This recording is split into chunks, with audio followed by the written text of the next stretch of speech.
Dans un premier temps, félicitations. Qu'est-ce que ça fait d'être ici, arrivé, puis de savoir que tu vas être maintenant un immortel de la LHJMQ? Bien, c'est sûr, ça fait chaud au cœur. C'est un accomplissement que tu as fait, là, ça fait comme 15 ans que je suis plus vraiment dans le hockey. Fait que, tu sais, là, je revois tout le monde. Tu sais, Claude, Monsieur Raymond Bolduc, je pensais être un rempart dans ces années-là, me m'emmener dans les échanges, tu sais, puis c'est pas arrivé. Voir ces gars-là, ça me fait chaud au cœur, puis c'est un honneur pour moi. Je suis d'un grand nom du junior, mais en même temps, je suis peut-être un des plus petits dans toute la gang qui est là. Fait que, tu sais, c'est une belle honneur pour être parmi des grands noms comme ça, là. Puis comment on se sent? Bon, là, au moment où on fait l'entrevue, c'est un petit peu avant l'intronisation officiellement. Tu te sens comment?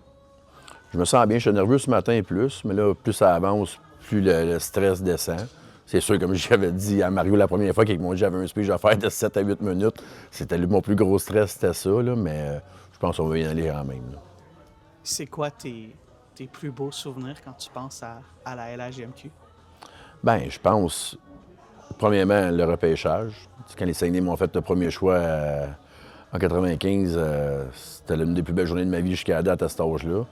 Euh, les Saguenay, c'est encore, ça va toujours rester. Je vais toujours rester un Saguenay, même si j'ai joué ailleurs avant, par après, excuse. Euh, les voyages de boss me manquent.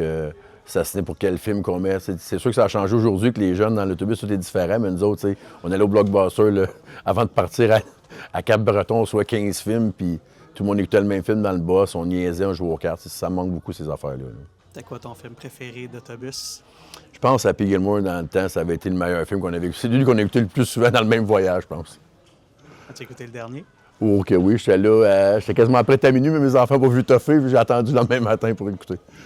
Quand tu penses à tes moments avec les boys, qu'est-ce qui te vient en tête à part ces moments d'autobus-là? Tu sais, souvent, c'est l'équipe, c'est les gars qui nous manquent. Tu sais, qu'est-ce qui te vient en tête? As-tu d'autres anecdotes que tu as vécues avec ton équipe? Bien, je n'aurais plusieurs anecdotes.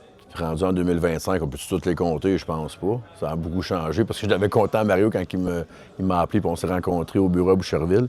Mais non, tu sais, tout est changé dans le hockey. Puis nous autres, notre fierté, c'est le vendredi soir, je suis coutumier de gagner pour sortir après, avec les boys, faire du fun et prendre un verre puis tout, tu sais. C'est sûr que c'est plus comme qu'est-ce que c'était non plus, là, mais c'est ces moments-là. Tant que quelqu'un fait une niaiserie ou une chicane arrive dans l'équipe, mais c'est tout le temps là que l'équipe revient plus forte par après, là. Des moments des fois difficiles qui deviennent des moments unifiants pour l'équipe Tu sais, finalement. des fois, ils vont dire que ton pire ennemi devient ton meilleur ami quand tu le rencontres pour de vrai, mais c'est un peu ça dans le hockey, là.